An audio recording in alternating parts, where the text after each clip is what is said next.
Hello and welcome to Unity Presbyterian Church Online. This week in worship, we take a look at David the fugitive who is hiding in caves. Will he do the right thing or will he do what he wants to do? Let's listen.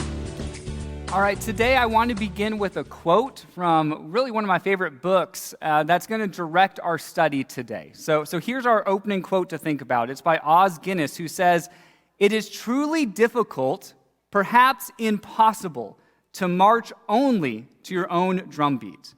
Most of us, whether we are aware of it or not, do things with an eye to the approval of some audience or other. The question is not whether we have an audience, but which audience we have. A life lived listening to the decisive call of God is a life lived before one audience that exceeds all others. The audience of one." Okay, so with that quote in your mind, I want you thinking about which voice speaks loudest in your life. Which voice can you hear most clearly and consistently? We all have many voices that speak into our lives, that shape who we are. And some of those are good and helpful voices. I think of the voice of my family members, and they are so influential in shaping me into who I am and who I am becoming. That's a positive voice in my life. But we also have voices that are more subtle. Maybe we don't notice them as much, and they're not as helpful. For instance, I learned this past week that the average American spends over 3 hours a day on their smartphone. Did you know that? Does that surprise you? That surprised me a little bit, but think about the voices that you're hearing in those 3 hours and the subtle impressions they have upon you. I also learned that the average American checks their phone 58 times a day. You know, just to kind of look. Oh, has anyone texted me? Did I get a notification? What time is it? All right, next time you check your phone, I want you to be mentally counting. And I'm curious if that's true for you, or if you maybe exceed that. That will be interesting to learn. But all this to say, we are influenced by voices that we may not be fully aware of. Now, in the midst of all of these outside influences and voices, how do we learn to listen to an audience of one? That's really going to be our guiding question today. How can we learn to hear God's voice above all the other competing voices in our lives? Well, in our story this morning, David gets an opportunity to listen to a lot of different voices. And the voice that he chooses to listen to will have a great impact on whether he becomes king. So you've heard a little bit since we last met that what has happened is that Saul, the current king, believes now incorrectly that David wants to take the kingdom by force. Now, David doesn't. David believes that God wants him to be king. But David believes that that's going to happen on God's timetable and not anybody else's. But since Saul doesn't believe that, Saul is now actively trying to kill David. And David is on the run. He and his men have found a cave to hide in. That's how desperate they are. They're not even welcome in homes anymore because that's too dangerous. They're hiding in a cave. And that's where our story begins.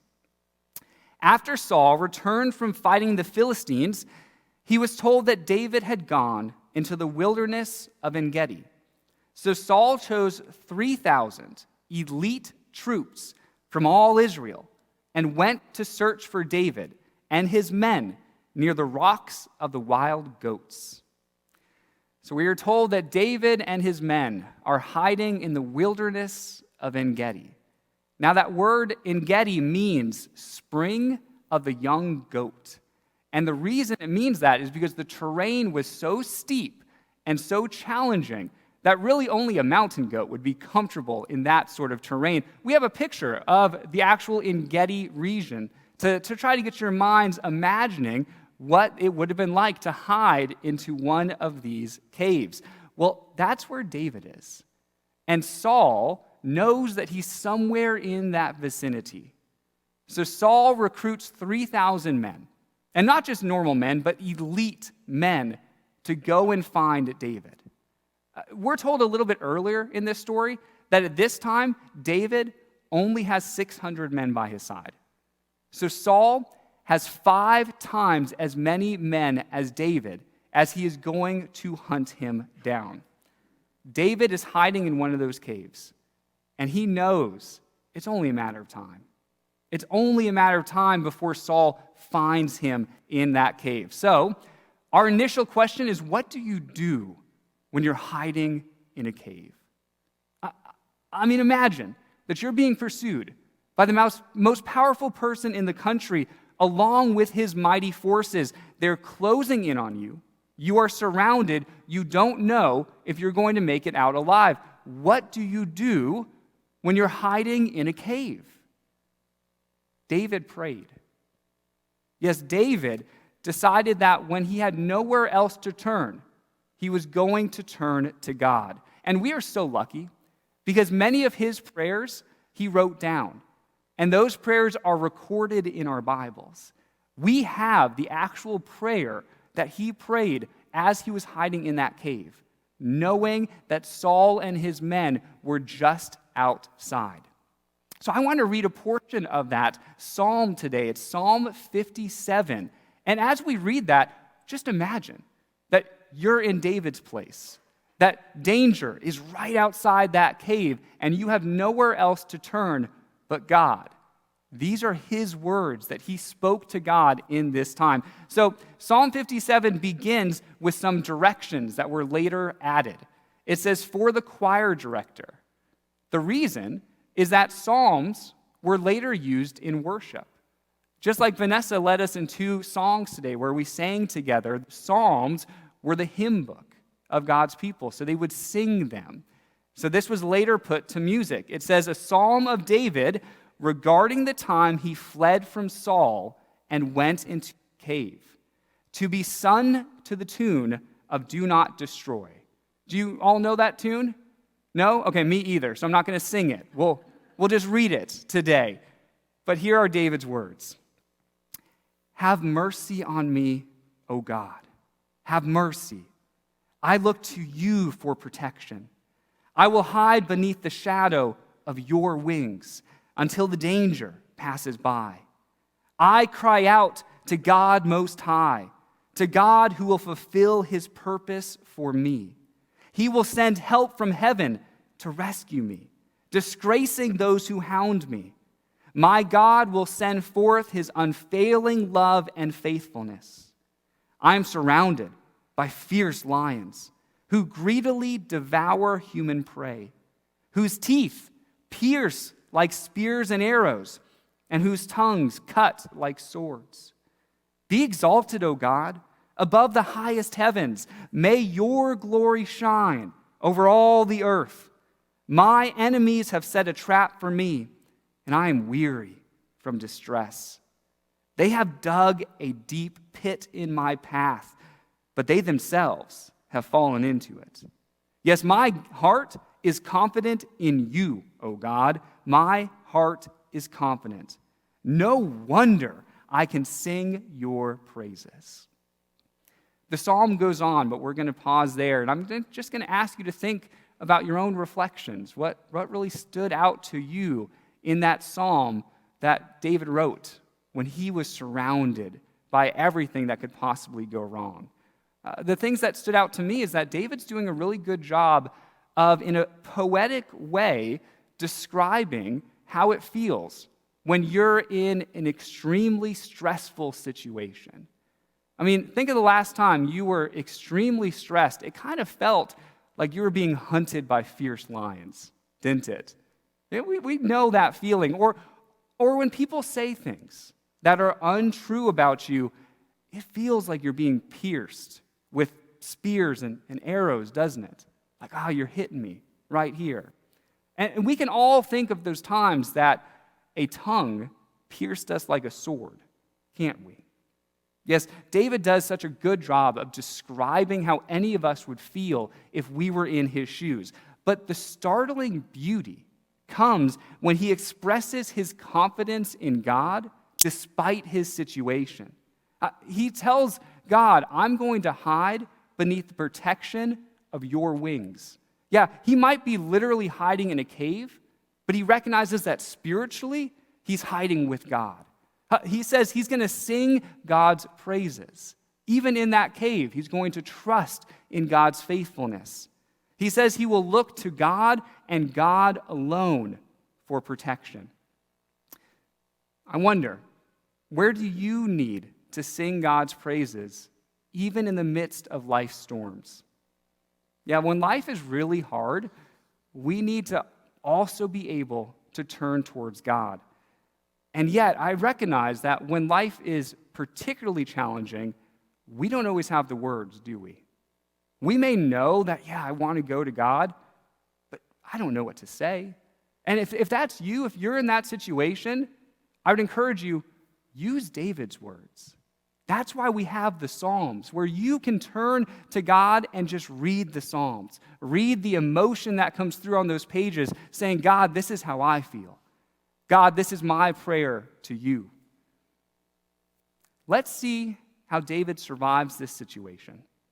It says, at the place where the road passes some sheepfolds, Saul went into the cave to relieve himself.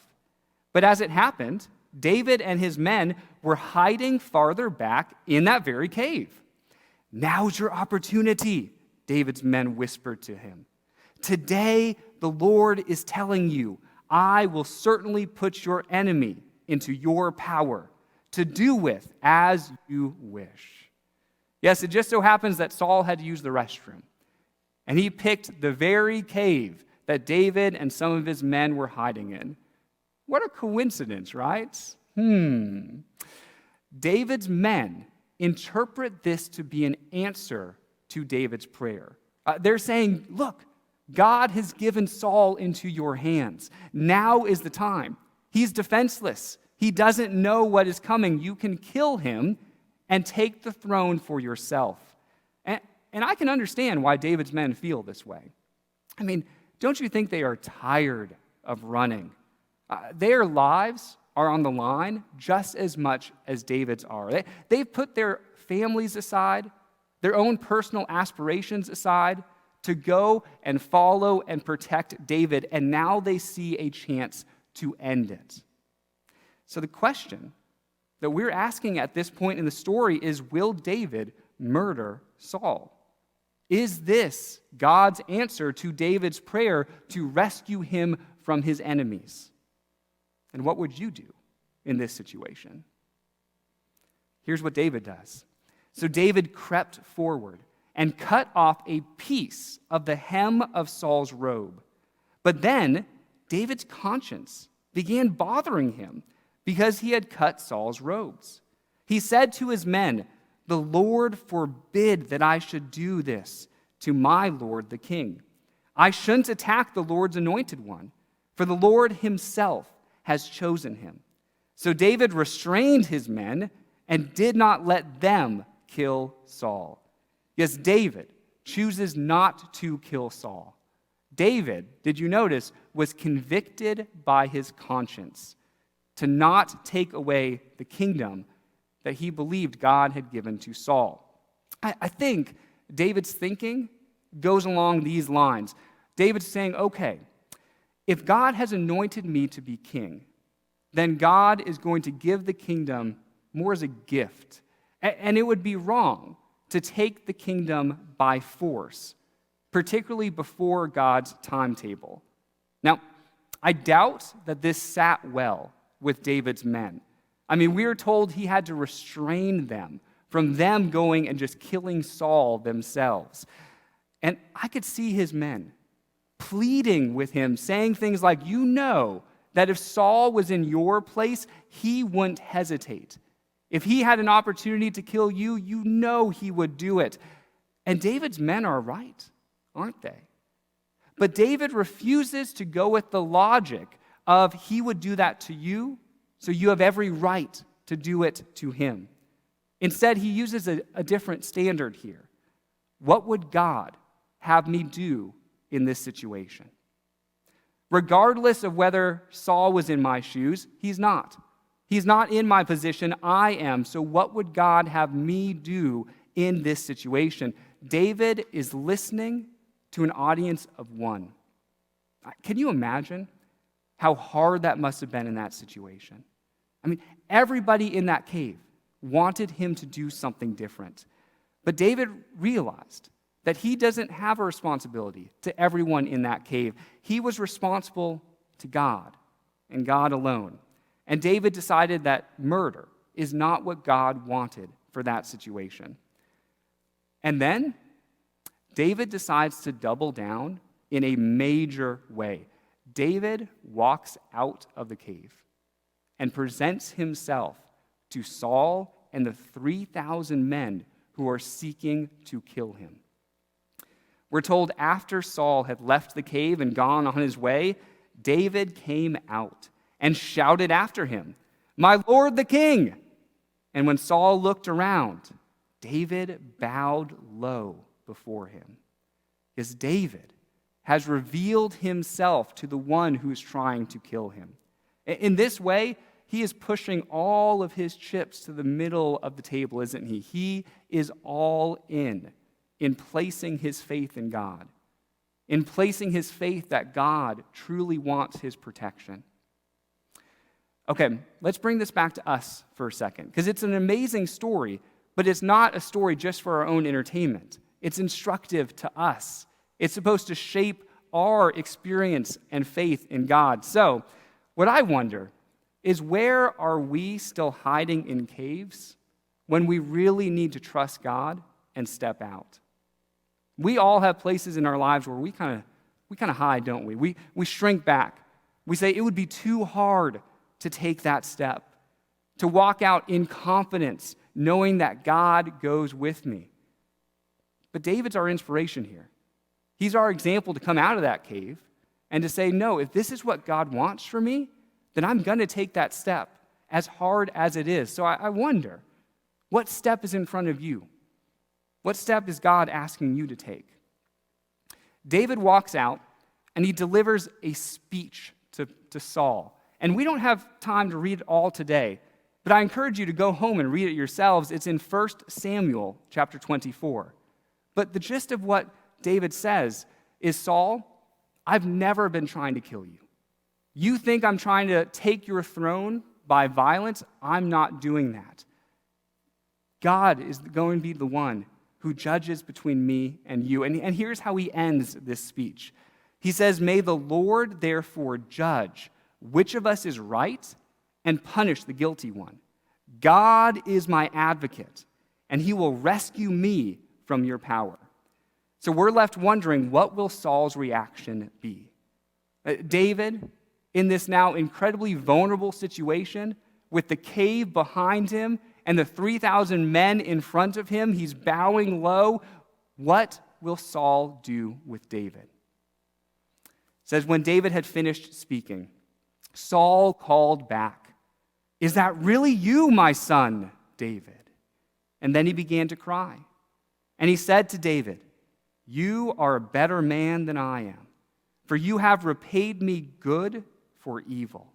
And now I realize that you are surely going to be king, and that the kingdom of Israel will flourish under your rule." David gets far more than he desires. David just desires safety. He wants Saul to understand that he's not committing treason. But Saul gives him more than that. For the first time in the scriptures, Saul acknowledges that one day the throne will be David's. Yes, David asks for his survival, and he receives the kingdom. This would not have happened if David listened to his men. I mean, his men, somewhat appropriately, wanted David to kill Saul when he had the chance. But a peaceful transfer of power would never have been possible if David took the kingdom by force. So David chose not to listen to the chorus of voices that were urging him to take the easy but incorrect decision. David listened to God. So now's our point to say, okay, what does this mean for us? Knowing that that David did this and lived this life and lived this story, how does that impact us today? And I think one of the things that comes out bright and clear in this story is that we must do what is right, not what is convenient. Doesn't David show us that? Where the easy and convenient thing to do would have been just to kill Saul, take the easy way out. But David did what was right instead, what he believed God was asking him to do. It makes me wonder, how many times does our culture kind of speak into our lives and encourage us just to kind of cut corners or do the easy thing, look out just for number one, instead of doing what we know to be true and know what is right? Yes, God is calling us to a higher standard. And I think as a part of that, did you notice why David did what was right? He did what was right because his conscience began bothering him. That's something else we can learn from this story, is that we must listen to conviction. When's the last time that you were really convicted about something? It's not a pleasant feeling, is it? But it can actually be very beneficial if we use it in the right way. I had a professor in seminary that put it in this way. He said, conviction is a positive experience, although it may be unpleasant. It is the warning light of the soul that lets us know that all is not well. Adjustments need to be made. Yes, I believe that God often uses your conscience as a moral compass to guide you through this life. Just like your car has a warning light, and that check engine light's going to go on when something's wrong, and you need to look a little bit deeper. Conviction can be almost the warning light of our soul, saying, hey, something's not quite right here. You need to look under the hood. You need to look inward and really check out where things are going in your life. And I would say, don't ignore the warning light. Don't ignore that feeling of conviction. It's easy to do because it doesn't feel very comfortable. But what happens when you ignore that check engine light on your car? After a while, your car is going to stop working. And the same is true for us. If we start ignoring that check engine light in us, we're not going to work exactly the way we should work either. The bottom line is that a life guided only by listening to others is eventually going to leave you rudderless. You cannot make everyone happy, ever. But the good news is that you don't have to. You are responsible to one person in this life, and one alone, and that is God. And so this story inspires us to let God be our compass, and not the rest of the world or any outside voices. And it encourages us to learn how to hear God's voice above the chorus of many other voices. Yes, to listen to the audience of one. Amen. If you would like more information about Unity Presbyterian Church, please visit our website at www.unitypres.org or visit us on Facebook. This is the Unity Presbyterian Church podcast. Have a great week.